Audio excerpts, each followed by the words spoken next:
Welcome to another episode of Epic Gamer Dad Game Reviews.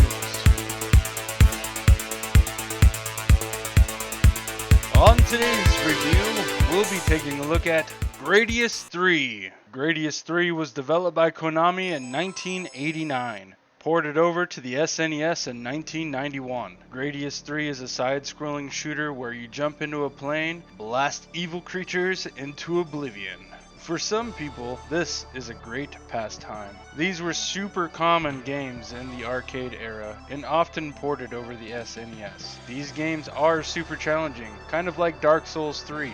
We all know you play games like these when you're feeling in the mood for some good old-fashioned mental abuse. So let's see if this turns out to be a mental case of a game. My first impression upon playing this game was, hey, this is kinda neat. I enjoyed the game. However, like all other games in this genre, I do find them hard. I tried it on normal, couldn't even get halfway through the first level. Tried it on easy, and I was able to get through the fourth boss without dying. When you die, it really sucks. You get set back with no upgrades, and you're pretty much screwed. You're better off just restarting the game if you have any hopes of moving forward after you die. The power-ups in this game are sweet, but there's a major hindrance. It's hard to keep an eye on what power-up is coming up next, especially with all the action on the screen. I'm sure this would get easier as I played it more and memorized weapon settings. It's a challenge to know when to select what weapon type and when to upgrade a stackable weapon. However, when you are stacked up to the gills,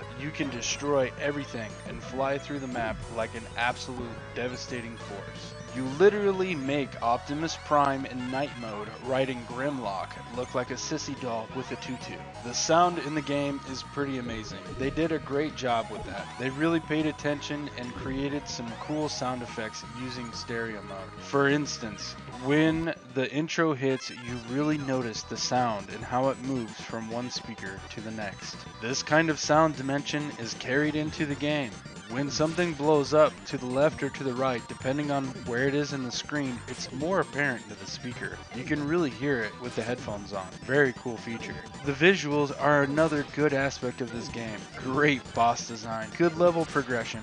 I did feel like the levels were a little short and could have used a tad bit more upgrade modules. I don't know why, but when I play the standard copy of this game, it really seems to have horrible frame rate drops. It's especially apparent if you are in highly populated areas with a lot of stuff going on. This made certain parts of levels very challenging. You can get updated version of this game on your PlayStation 4 and Nintendo Switch under the arcade archives. The game plays much smoother. For every good, there seems to be a counter bad. This game is, as I would say, a good game. I do think you really need to be in this style of game to truly appreciate it. So at this time, I'm gonna have to give the game a 3.5 out of 5. I understand that my judgment might be a little biased, but I just want you to know that I gave this game a lot higher score than I would give most games in this genre. These games are not my favorite style of games to play, and most older games ran on the premise of memorization. The better you were at doing the exact same thing and getting into a pattern, you often did well. Some games can draw me into that, but most games, I just find them frustrating.